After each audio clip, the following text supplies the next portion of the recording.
In the darkest chapters of human history, there are moments so horrific that they defy comprehension, events that force us to confront the very depths of human cruelty and the catastrophic consequences of hatred, ideology, and indifference. One of those moments was the Holocaust, the systematic, state-sponsored extermination of 6 million Jews and millions of others deemed undesirable by Nazi Germany during World War II. At the heart of this genocide was a chillingly efficient system of death, a machine designed not for war, but for annihilation. And among the tools of that machine was a substance never intended for killing human beings, a chemical called Zyklon B. Originally developed as an insecticide, Zyklon B was a pesticide used to fumigate ships, warehouses, and buildings. But under the Nazi regime, this product, produced by German chemical companies and sold under commercial contracts, was transformed into one of the most infamous weapons of genocide in human history. It was poured through vents and holes in the ceilings of gas chambers at extermination camps like Auschwitz-Birkenau and Majdanek. Within minutes, thousands of men, women, and children, stripped of their humanity, their names, their families, and their futures, were murdered in silence. Yet Zyklon B is not just a story about a chemical, it is a story about how ordinary industries became complicit in mass murder, about how science, bureaucracy, and ideology converged to make genocide possible, and about the victims whose lives were cut short by a system designed to erase their existence. In this documentary, we will trace the full story, from the rise of the Nazi regime and the development of Zyklon B to its deadly use in the gas chambers and the global reckoning that followed. We will examine the decisions that led to its use, the companies and individuals responsible, and the survivors who bore witness so the world would never forget.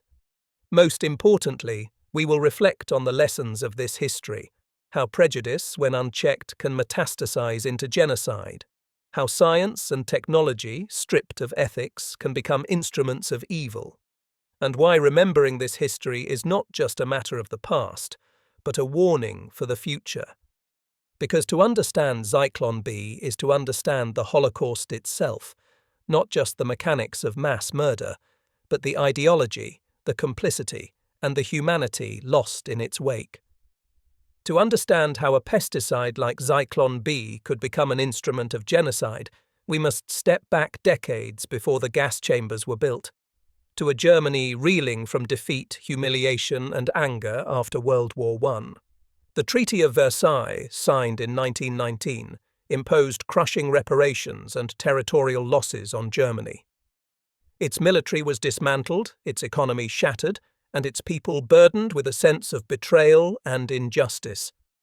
Hyperinflation spiraled out of control in the early 1920s, wiping out savings and livelihoods overnight. Millions were desperate, disillusioned, and searching for someone, anyone, to blame. It was in this climate that extremist ideologies found fertile ground. Among them was a small fringe political movement, the National Socialist German Workers' Party, or Nazi Party, led by a charismatic but embittered veteran named Adolf Hitler. Hitler's message was deceptively simple. Germany had not lost the war on the battlefield, but had been stabbed in the back by internal enemies, above all the Jews. This conspiracy theory, rooted in centuries of anti-Semitism in Europe, became the cornerstone of Nazi ideology. Jews were portrayed not as individuals or citizens, but as parasites and subversives, blamed for Germany's defeat, its economic misery, and even its cultural decline. In his manifesto Mein Kampf, published in 1925, Hitler wrote, "If at the beginning of the war and during the war 12 or 15,000 of these Hebrew corrupters of the people had been held under poison gas, the sacrifice of millions of soldiers would not have been in vain." It was a chilling foreshadowing, and a warning the world would fail to heed. By 1933, amid political instability and economic collapse, Hitler was appointed Chancellor of Germany. Within months, he dismantled the Weimar Republic's democratic institutions and established a totalitarian state. The Third Reich was born. Nazi ideology was not simply about anti-Semitism. It was built on a pseudoscientific worldview of racial hierarchy. At its core was the belief in a pure Aryan master race destined to dominate Europe. Jews, along with Roma and Sinti people, Slavs, disabled individuals, LGBTQ people, and political dissidents, were labelled as Untermenschen, subhumans, unworthy of life. To enforce this ideology, the Nazis constructed a vast apparatus of control: censorship, propaganda, secret police, and concentration camps. The infamous Gestapo hunted down political opponents. The SS, led by Heinrich Himmler, became the vanguard of Nazi racial policy. And under Joseph Goebbels, propaganda saturated every corner of German life, portraying Jews as diseased vermin infecting society. The dehumanization was deliberate and relentless. Newspapers like Der Stürmer printed grotesque caricatures of Jews. School textbooks taught children that Jews were biologically inferior. Laws stripped them of their rights and livelihoods.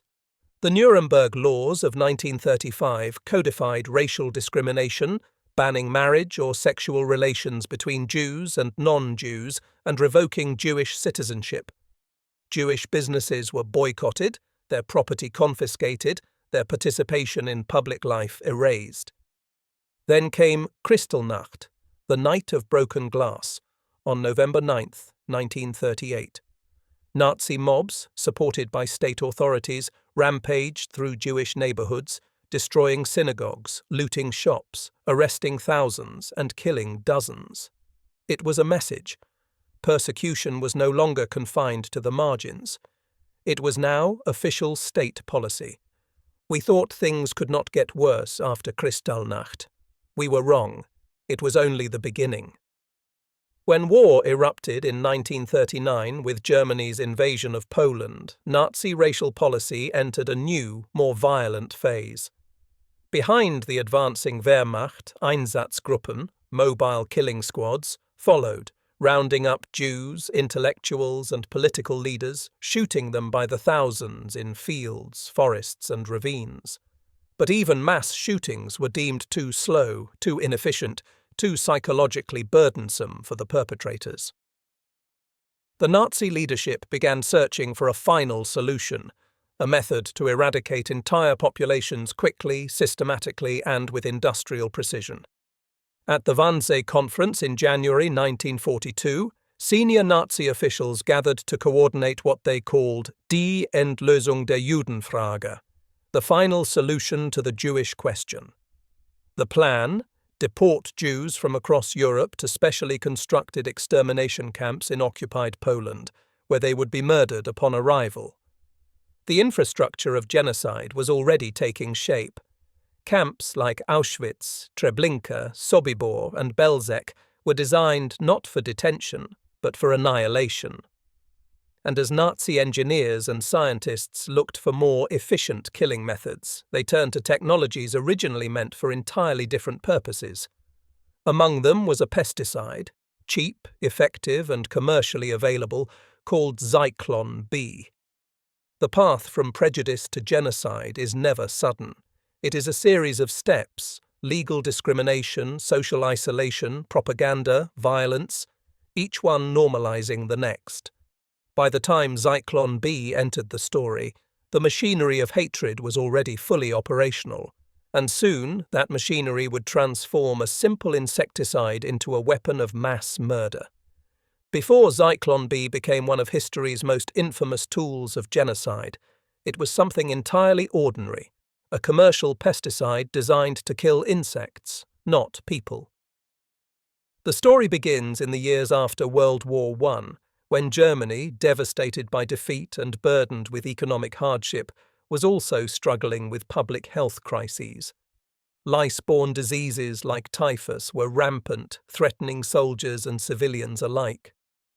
The German chemical industry, one of the most advanced in the world, sought solutions to these problems.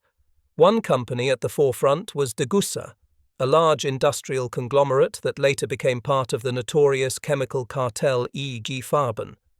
Among its subsidiaries was a firm called Deutsche Gesellschaft für Schädlingsbekämpfung, literally, the German Corporation for Pest Control, better known as DGESH.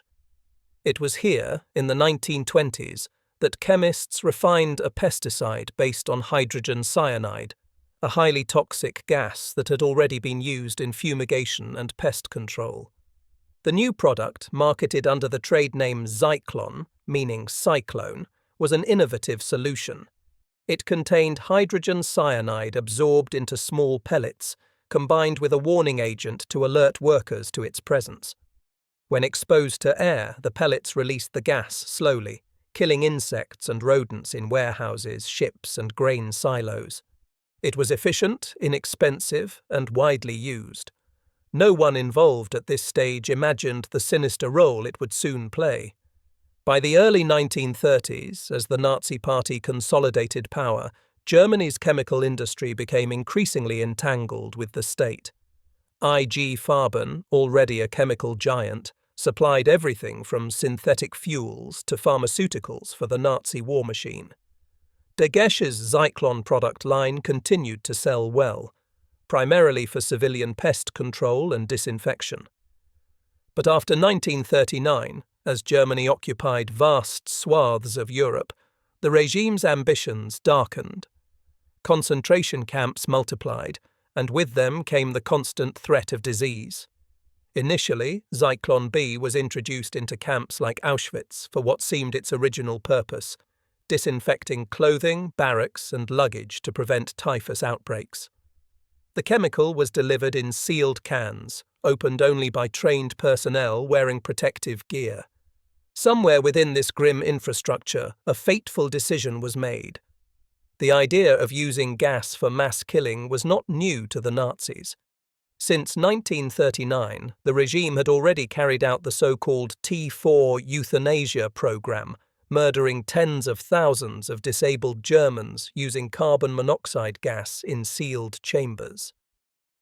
By 1941, similar methods were being used on the Eastern Front, where mobile gas vans asphyxiated Jews and other victims with exhaust fumes. But these methods were still considered too slow, too cumbersome, too inefficient for the scale of the final solution.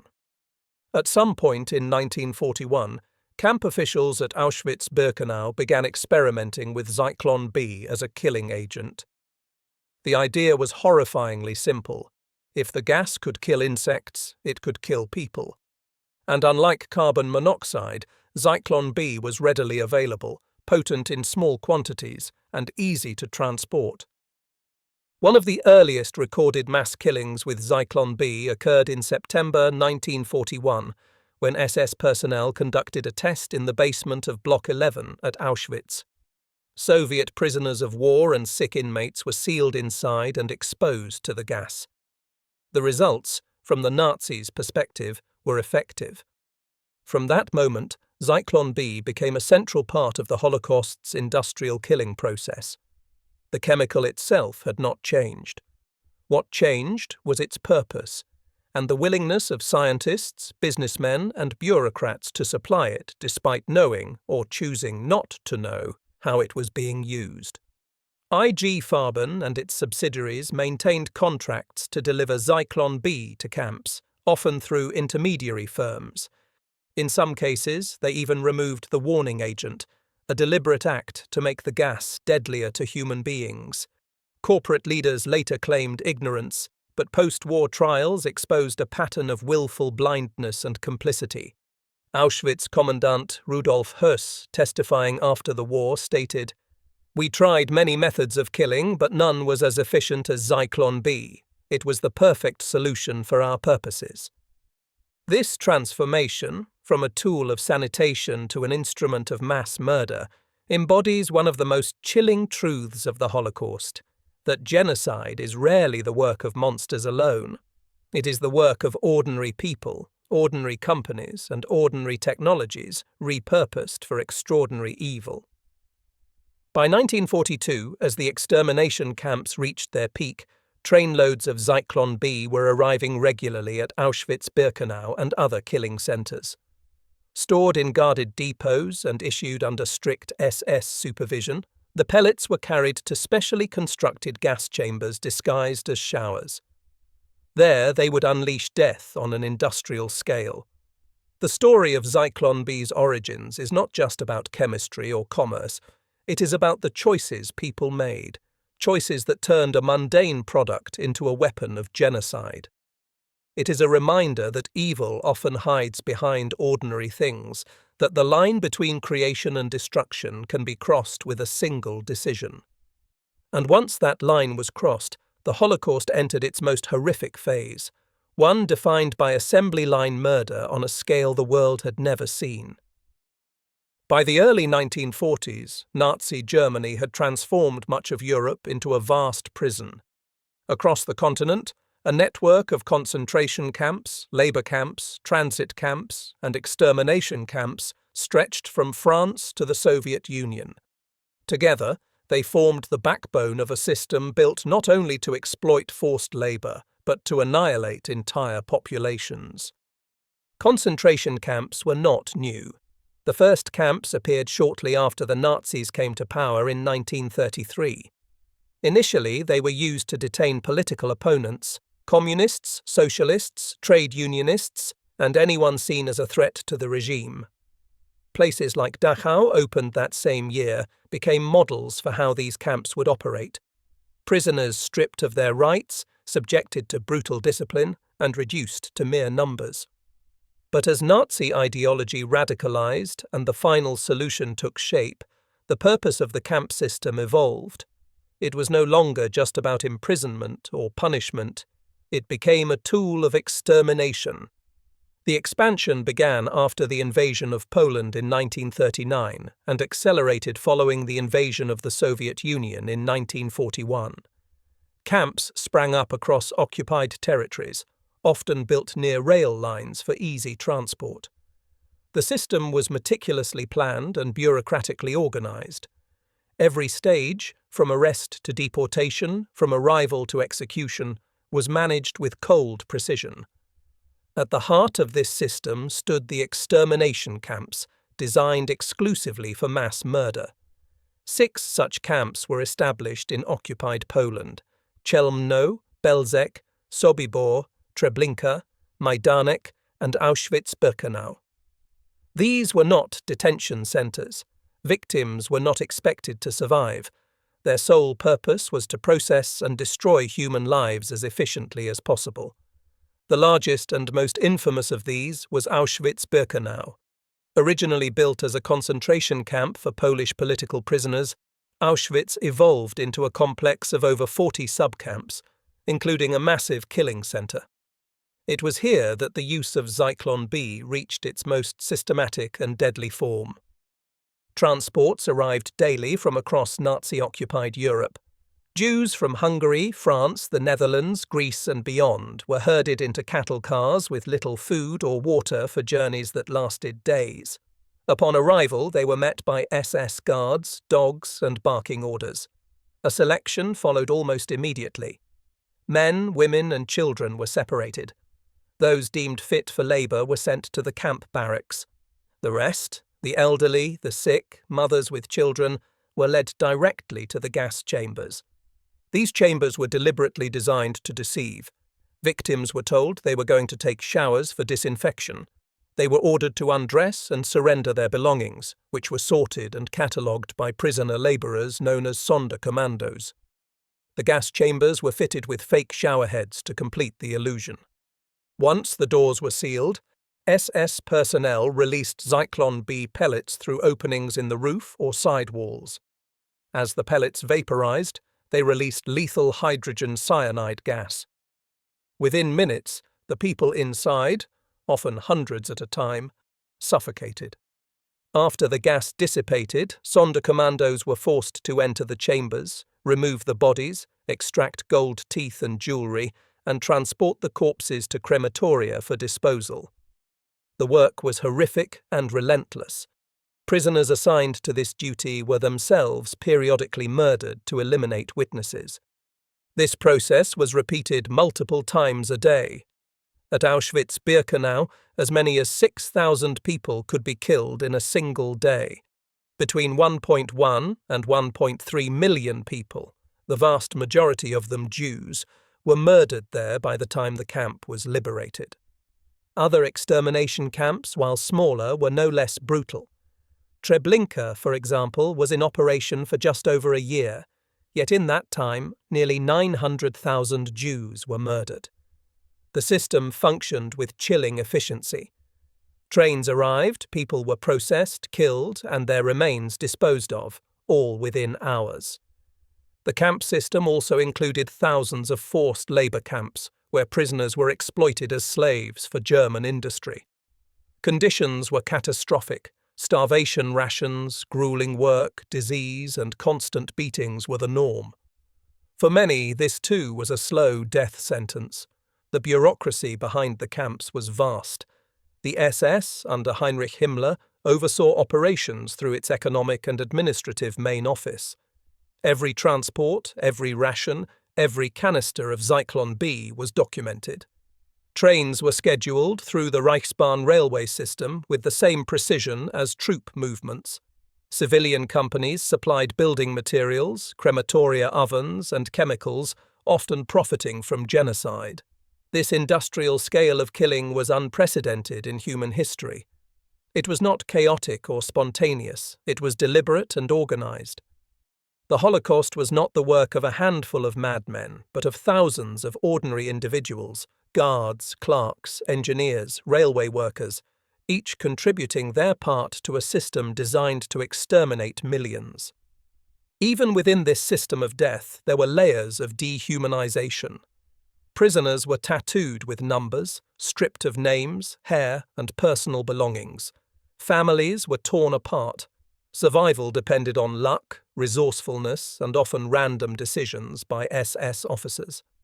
Many inmates described feeling that their very humanity had been erased long before their physical destruction. Auschwitz survivor Primo Levi later reflected, "We are not only dead men, but numbers. We have been stripped of everything, even our name." His words capture the essence of the camp system, a machinery that sought not only to kill, but to erase the existence of its victims from memory itself. By the time the Allied forces liberated the camps in 1945, the scale of the atrocities defied comprehension. Mountains of shoes, glasses, suitcases, and hair were discovered, remnants of lives cut short. Survivors, skeletal and traumatized, bore witness to crimes that redefined the meaning of evil. The camps were more than places of murder. They were the ultimate expression of Nazi ideology, the belief that an entire people could be reduced to nothing, that science and industry could be harnessed to erase human life with bureaucratic precision. And at the heart of this system, in the sealed chambers disguised as showers, Zyklon B became the symbol of that ideology's deadly success. By 1942, the final solution was in full motion. Across Nazi-occupied Europe, deportation trains rolled relentlessly toward a small number of extermination sites built for one purpose: to murder as many people as possible in the shortest possible time. At the heart of this system was Auschwitz-Birkenau, where Zyklon B became the most widely used agent of mass killing.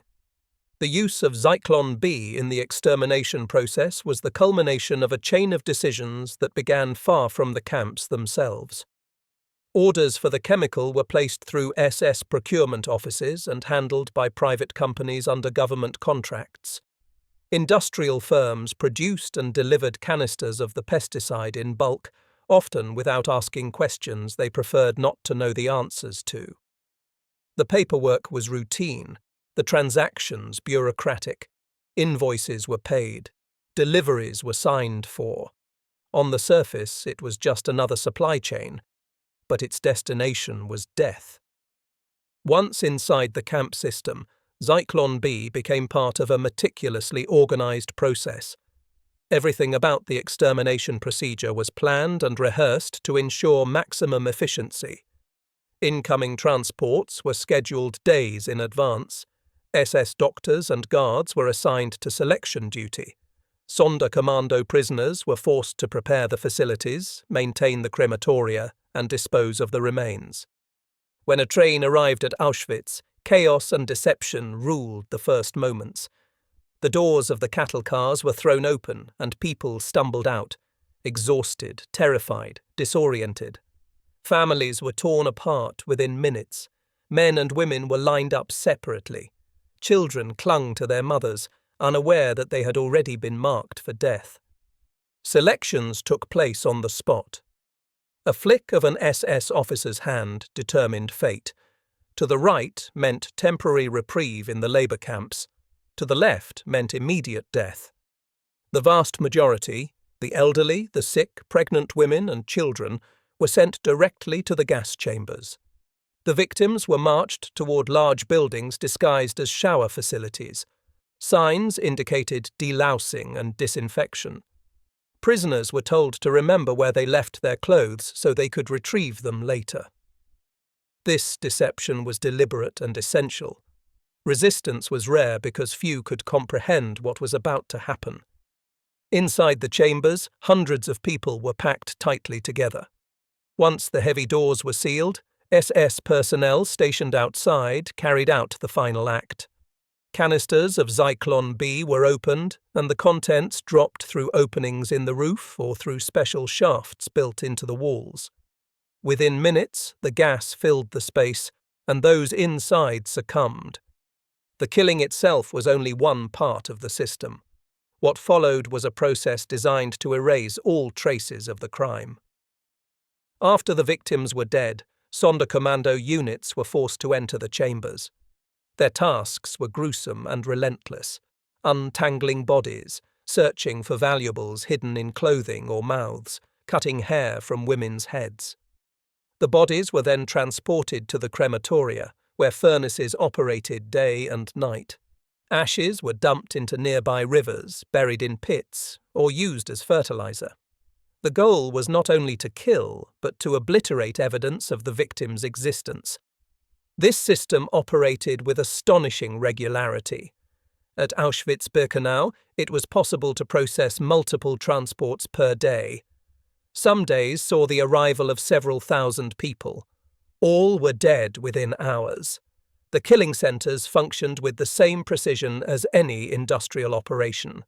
Schedules, quotas, and supply chains governed life and death. The use of Zyklon B also reveals the deep bureaucratization of genocide. Paperwork tracked each delivery. Inventories recorded how many canisters were used and how many remained. SS officials submitted reports detailing the success of operations. To those running the system, this was not murder in a conventional sense. It was administration, a problem of logistics, capacity, and throughput. This normalization was part of what made the Holocaust possible. The perpetrators were not only fanatical ideologues but also clerks, accountants, chemists, and transport officials. Many of them never saw the gas chambers. They processed orders, signed contracts, and managed timetables, convinced they were simply doing their jobs. The involvement of private industry further blurred the lines of responsibility. Chemical companies continued to supply Zyklon B even as evidence of its misuse became impossible to ignore. Engineers designed crematoria capable of incinerating thousands of bodies a day. Construction firms built the chambers themselves. Each piece of the machinery was provided by individuals and institutions that chose complicity over conscience. The human cost of this industrialized murder is beyond comprehension. More than 1 million people were killed at Auschwitz alone, the vast majority with Zyklon B. Across all extermination sites, millions more perished through shooting, starvation, disease, and other forms of execution. The gas chambers, however, remain the most enduring symbol of the Holocaust, the place where ideology, technology, and bureaucracy converged in their most lethal form. For the victims, the process was a blur of terror and confusion. Many believed they were being resettled for labor or relocated for safety. Even those who suspected the truth often clung to hope until the final moments. Survivor testimonies speak of mothers comforting their children, of people praying, singing, or holding one another in the darkness as they waited for the inevitable. One survivor of Auschwitz recalled seeing a transport of Hungarian Jews arrive in 1944. They were calm, almost relieved, believing the worst was behind them. They walked into the building without resistance. Minutes later, they were gone. The systematic nature of the killings also served a psychological purpose for the perpetrators. By compartmentalizing their roles, separating the act of dropping the gas from the act of disposal, the paperwork from the killing, the SS and their collaborators distanced themselves from the reality of their crimes. Many later claimed they were simply following orders. Yet the truth is that genocide requires countless individual decisions. Every guard who sealed a chamber door, every officer who scheduled a transport, every chemist who signed a delivery order participated in the destruction of human life. None could claim innocence. The use of Zyklon B continued until the final months of the war.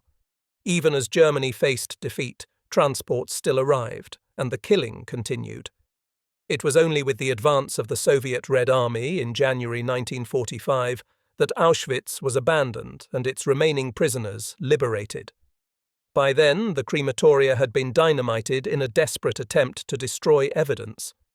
What remained were warehouses filled with clothing, shoes, and personal belongings, silent testimony to the scale of the crime. Piles of empty Zyklon B canisters were found near the gas chambers, a grim reminder of the industrial means used to commit genocide. The story of Zyklon B in operation is a story of how ordinary structures, railways, supply chains, bureaucracies, can be twisted into instruments of evil. It is a story of how human beings can become cogs in a machine that destroys other human beings. And it is a warning: genocide does not happen spontaneously. It is planned, organized, and executed with precision by people who believe they are doing necessary work. The gas chambers of Auschwitz and other camps represent the nadir of human history, the point at which hatred, science, and technology combined to erase millions of lives. And at the center of that process, a simple pesticide became the tool of the Holocaust's deadliest chapter. In the vast machinery of the Holocaust, millions of individual lives were extinguished, their stories silenced before they could be told. Yet some survived.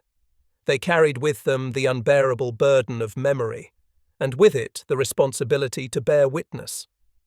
Through their testimonies, we are given a glimpse of what it meant to live and die in the shadow of Zyklon B. These accounts, recorded in memoirs, trials, interviews, and oral histories, form one of the most important legacies of the Holocaust. They speak not only of unimaginable suffering, but also of resilience, dignity, and the unyielding will to remember. One of the most haunting testimonies comes from Primo Levi, an Italian chemist deported to Auschwitz in 1944. In his memoir, If This Is a Man, Levi described the dehumanizing conditions that preceded the final act of extermination. The endless roll calls, the starvation rations, the systematic erosion of identity. "We are nothing," he wrote, "but numbers tattooed on our arms. Our names no longer exist." Levi's survival depended on a series of chance events, a temporary reprieve from selection, a work assignment that kept him alive until liberation. But his testimony also speaks to the fate of those who did not survive. The gas chamber was not a distant horror, he recalled. It was the reality that awaited us all, the silent presence behind every door. For many survivors, the memory of the selections remains one of the most searing images. Elie Wiesel, who arrived at Auschwitz as a teenager with his family, wrote in Night, "Men to the left, women to the right. 8 words spoken quietly, indifferently, without emotion. 8 short, simple words. Yet that was the moment when I left my mother and my sister forever." Wiesel's father was selected for labor, and together they endured months of brutal imprisonment before liberation. But the rest of his family, like millions of others, perished in the gas chambers. His writing captures not only the physical destruction of life, but also the spiritual devastation inflicted by the Holocaust. The collapse of faith, the shattering of human bonds, the overwhelming sense of abandonment. Other testimonies shed light on the final moments of those led into the chambers. Filip Müller, a Slovak Jew forced to work as a member of the Sonderkommando, provided one of the most detailed eyewitness accounts of the process. In his memoir, Eyewitness Auschwitz, Müller described watching groups of victims enter the gas chambers, still clinging to hope. They believed they were going to be disinfected, he wrote. Some even joked, trying to comfort one another. They had no idea they were minutes from death. Müller's role, clearing bodies, cleaning chambers, preparing for the next transport, placed him at the heart of the killing process. His testimony exposes the profound cruelty of the system, which compelled victims to participate in the destruction of their own people. It also highlights the courage of those who, even in their final moments, sought to resist despair. There were prayers, he recalled. There were songs.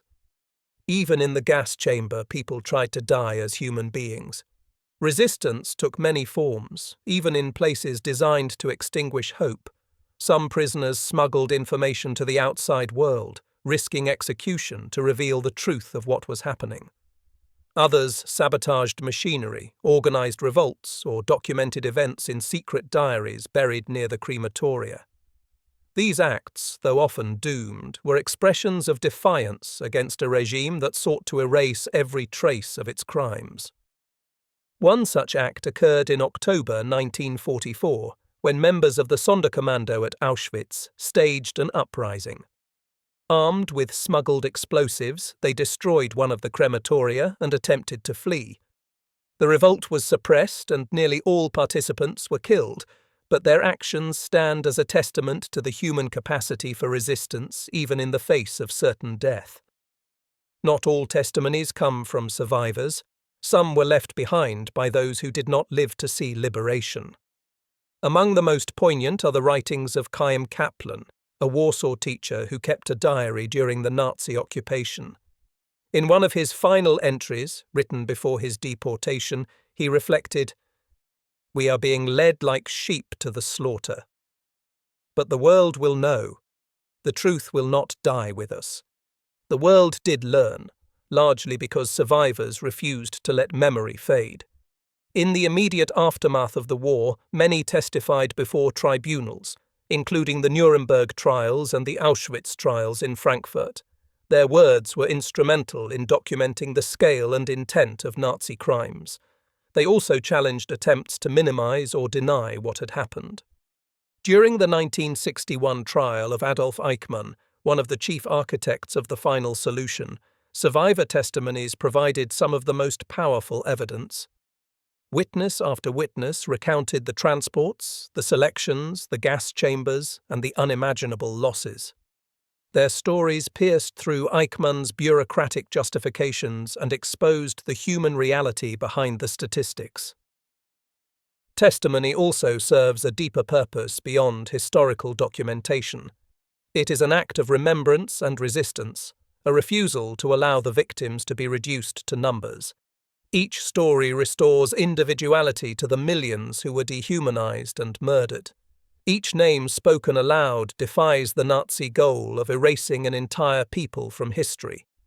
The legacy of these voices continues to shape how we understand the Holocaust today. Museums, archives, and memorials around the world preserve thousands of survivor interviews, letters, and diaries. These materials are not just relics of the past. They are warnings to the present. Survivors themselves often speak of this duty. "I speak because the dead cannot," said Simon Wiesenthal, who dedicated his life to tracking down Nazi war criminals.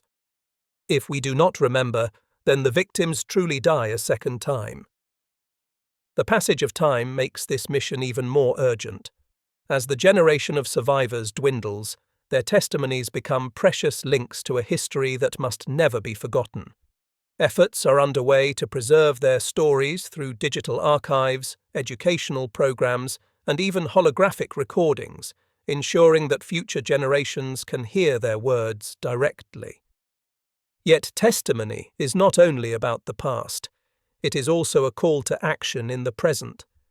The stories of those who endured Auschwitz, Treblinka, and other killing centers confront us with uncomfortable questions about human nature, obedience, prejudice, and moral responsibility. They remind us that genocide is not a distant possibility, but a recurring threat, one that demands vigilance and courage to prevent. In remembering the victims' words, we honor their lives and their struggle. We also acknowledge a profound truth. The Holocaust is not just a historical event.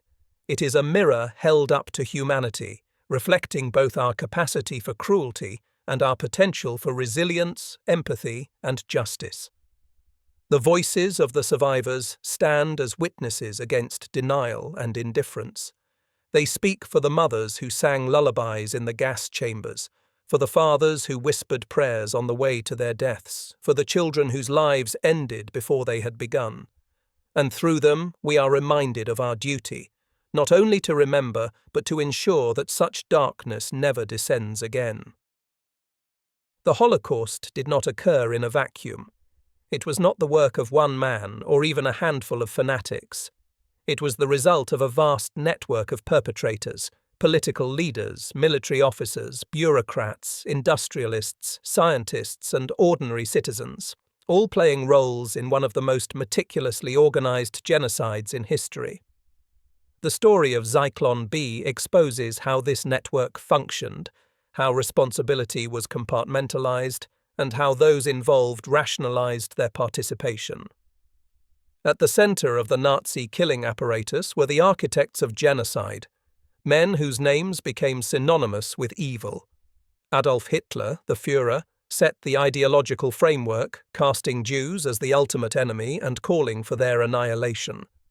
Heinrich Himmler, head of the SS, transformed that ideology into policy, building the concentration camp system and overseeing the logistics of mass murder.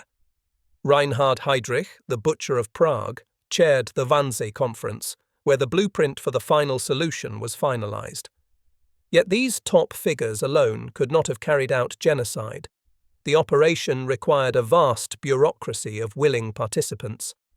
Men like Adolf Eichmann, head of the Reich Main Security Office's Department for Jewish Affairs, managed the logistics of deportation, arranging train schedules, negotiating with local authorities, and coordinating the transport of millions to their deaths.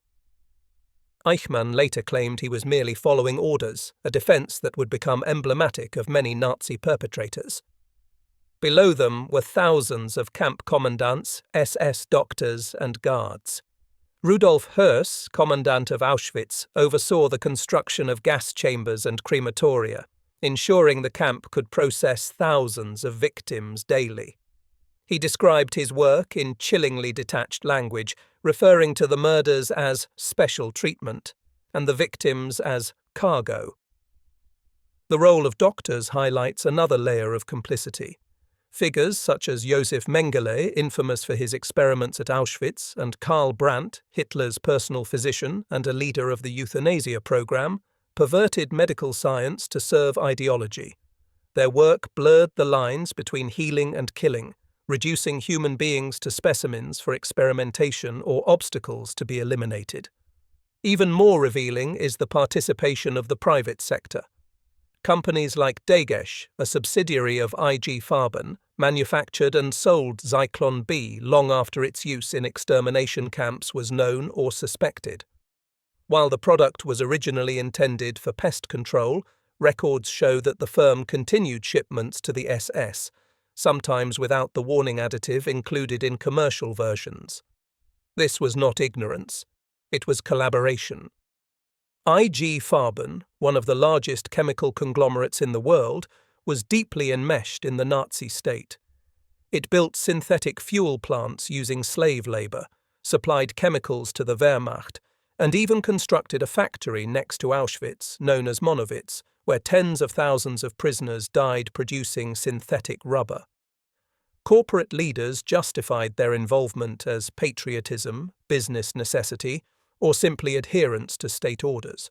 After the war, many claimed they were unaware of the full extent of the atrocities, though evidence suggests otherwise. The complicity extended beyond industry. German railways, the Deutsche Reichsbahn, transported millions of Jews to their deaths, often billing the SS for third-class fares. Civil servants processed deportation orders. Local police rounded up victims. Scientists conducted research to improve gas chamber efficiency. Each acted within the framework of their profession, often without ever witnessing the killing firsthand. This diffusion of responsibility was not accidental. The Nazi system was designed to separate decision-makers from the physical act of murder. It allowed participants to tell themselves they were merely fulfilling their roles, planning transport, managing resources, or enforcing laws. Historian Christopher Browning famously described this phenomenon as ordinary men becoming perpetrators not out of fanaticism, but conformity, obedience, and careerism. The question of responsibility became central in the aftermath of the war. At the Nuremberg trials, 1945–46, leading Nazi officials were charged with crimes against humanity, war crimes, and genocide. For the first time in history, following orders was rejected as a defense. The tribunal established the principle that individuals, not just states, bear responsibility for their actions, even when acting under superior orders. Adolf Eichmann, captured in Argentina in 1960 and tried in Jerusalem, embodied this principle. On the stand, he described himself as a mere cog in the machine. The court rejected this characterization, concluding that obedience does not absolve moral responsibility. Eichmann was convicted and executed in 1962. Industrial leaders also faced justice, though often less severely. At the IG Farben trial, 1947–48, 24 executives were charged with crimes including slavery, plunder, and mass murder. 13 were convicted, receiving sentences ranging from 1.5 to 8 years. Critics argued these punishments were too lenient given the scale of their crimes, and many convicted executives returned to senior positions in post-war industry. SS officers and camp personnel faced varying degrees of accountability. Some were tried and executed, others imprisoned, and many more escaped justice entirely. Of the estimated 50,000 individuals who served as concentration camp guards, only a small fraction were ever prosecuted. The sheer scale of the system made comprehensive justice impossible. The moral implications of this history remain deeply unsettling. The perpetrators of the Holocaust were not uniquely monstrous. Many were educated, cultured, and respectable in their communities. They were scientists, engineers, businessmen, and bureaucrats. Their participation demonstrates how ordinary people can become agents of extraordinary evil when ideology, obedience, and self-interest override conscience. The story of Zyklon B underscores this lesson. At every stage, from its production in factories to its delivery at camps, from its procurement by SS offices to its release into gas chambers, countless individuals made decisions that facilitated genocide. Some were driven by hatred, others by ambition, and many by indifference. Together, their actions enabled the systematic murder of millions. Responsibility, then, is not confined to those who poured the gas. It extends to the managers who approved shipments, the clerks who filed the orders, the railway workers who loaded the trains, and the citizens who chose not to question what was happening. Genocide is not the work of monsters alone. It is the product of human choices repeated on a massive scale. In the decades since the Holocaust, these questions of complicity and accountability have remained urgent. They inform debates about war crimes, corporate responsibility, and the duties of individuals within oppressive systems. They challenge us to ask not only what we would have done, but what we are doing now when confronted with injustice. As survivor and Nobel laureate Elie Wiesel once wrote, "The opposite of love is not hate, it's indifference." The Holocaust was made possible by countless acts of indifference, by those who looked away, who followed orders without question, who prioritized profit over humanity. Understanding that truth is essential because it shifts our focus from the myth of the isolated villain to the reality of collective responsibility. It reminds us that genocide is not inevitable, it is preventable. But prevention requires courage, the courage to speak out, to resist, to refuse participation in systems that dehumanize and destroy. The perpetrators of the Holocaust remind us of what happens when that courage fails. And the story of Zyklon B, from the boardrooms of chemical companies to the depths of the gas chambers, stands as a stark warning of where such failure can lead. In the winter of 1945, as Nazi Germany's empire crumbled under the weight of Allied armies, the machinery of genocide ground slowly to a halt. The war in Europe was nearing its end, and with it, the darkest chapter in modern history. The first signs of the Holocaust's scale emerged almost by accident. As Soviet forces pushed westward into occupied Poland, they stumbled upon sites that defied belief.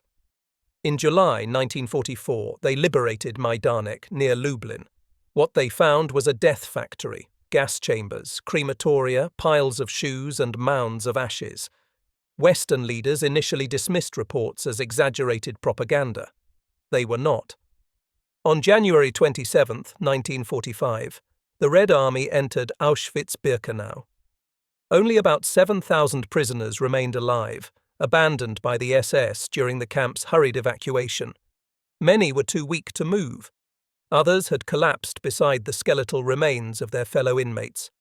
Around them lay warehouses filled with human hair, eyeglasses, children's shoes, and suitcases still labelled with names.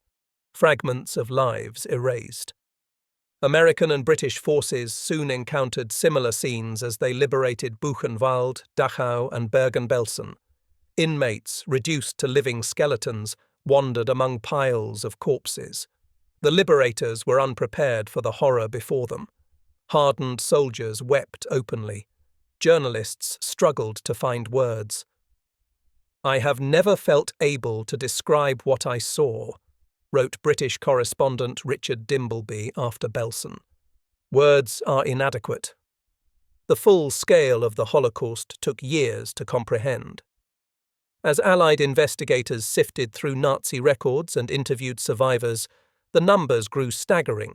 6 million Jews murdered, along with millions of others, Roma and Sinti people, Poles, Soviet POWs, disabled individuals, homosexuals, political prisoners. Entire communities had been wiped off the map. Centuries of culture and tradition had vanished. The enormity of the crime demanded justice. In November 1945, representatives of the United States, the United Kingdom, the Soviet Union, and France convened the International Military Tribunal at Nuremberg. For the first time in history, the leaders of a state were charged with crimes against humanity, a legal concept born from the Holocaust itself.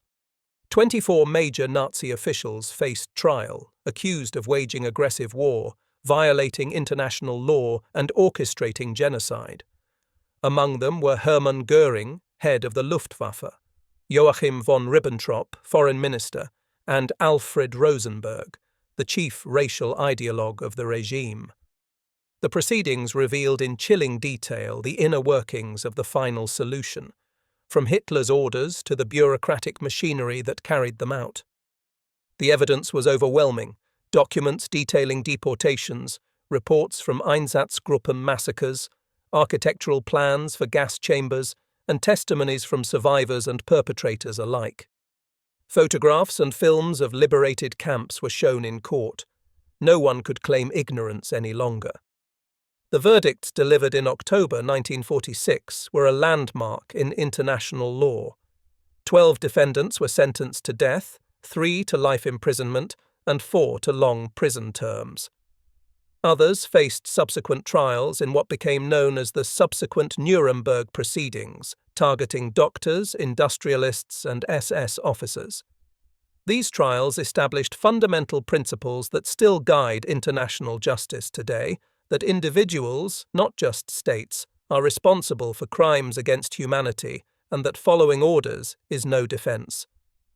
Yet justice was incomplete. Thousands of perpetrators escaped trial altogether. Some fled abroad and lived under false identities. Others reintegrated into post-war society, their roles forgotten or ignored. The Cold War's onset shifted global priorities, and pursuit of Nazi criminals often took a back seat to geopolitical concerns. It was thanks to the persistence of survivors and Nazi hunters like Simon Wiesenthal that many were eventually brought to justice. Eichmann's capture in Argentina and trial in Jerusalem reignited global awareness of the Holocaust. But countless others died without ever facing accountability. Beyond the courtroom, the world grappled with profound moral and philosophical questions. How had a society as advanced as Germany, a nation of poets, scientists, and philosophers, descended into barbarism? How could ordinary people commit or tolerate such atrocities? And how could humanity prevent such horrors from happening again? The answers were neither simple nor comforting. The Holocaust exposed the fragility of civilization, the ease with which hatred can be normalized, and the danger of unchecked power. It revealed how technology and bureaucracy, detached from ethics, can become tools of destruction, and it demonstrated how prejudice, if left unchallenged, can evolve from words into laws, from discrimination into extermination. In the decades that followed, survivors dedicated their lives to remembrance and education. They testified in schools, wrote memoirs, and helped establish museums and memorials around the world. Their message was not one of vengeance, but of warning. Elie Wiesel once said, "For the dead and the living, we must bear witness." Bearing witness means more than recounting history. It means confronting the hatred and indifference that allowed the Holocaust to happen. It means teaching future generations not only what occurred, but why it occurred, and how similar forces can emerge again. The legacy of Zyklon B and the Holocaust has shaped international law, human rights, and global consciousness. The Genocide Convention of 1948 and the creation of the Universal Declaration of Human Rights were direct responses to Nazi atrocities. Later tribunals, from Rwanda to the former Yugoslavia, drew upon the legal precedents set at Nuremberg. Yet genocide did not end with the defeat of Nazi Germany. Cambodia, Bosnia, Darfur, and other tragedies remind us that never again remains an unfulfilled promise. Holocaust remembrance today is more vital than ever.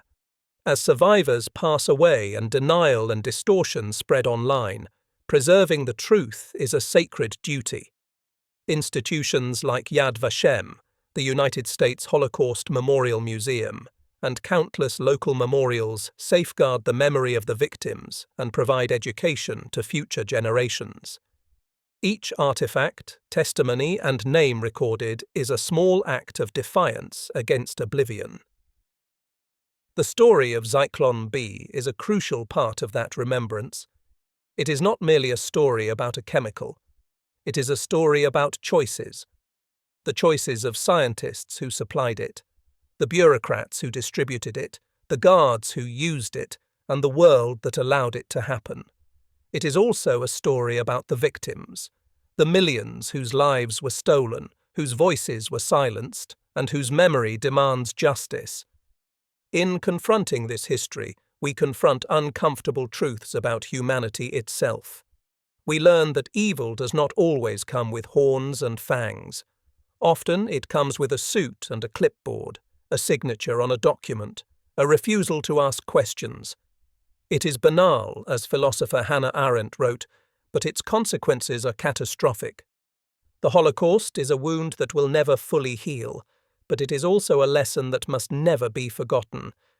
It teaches us that silence in the face of hatred is complicity, that prejudice, if unchallenged, can metastasize into genocide, that the tools of progress, science, technology, industry, can be turned into instruments of mass murder when stripped of morality. And it teaches us that memory is not passive.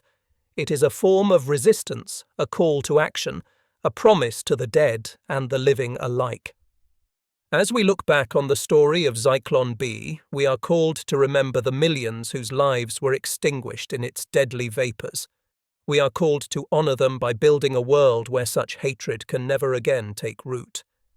And we are called to remain vigilant, because the seeds of genocide are always present, waiting to grow in the soil of fear, ignorance, and indifference. Never again is not a slogan, it is a responsibility. If you found this video meaningful, please like, share, and subscribe. Your support helps more people hear and remember these stories.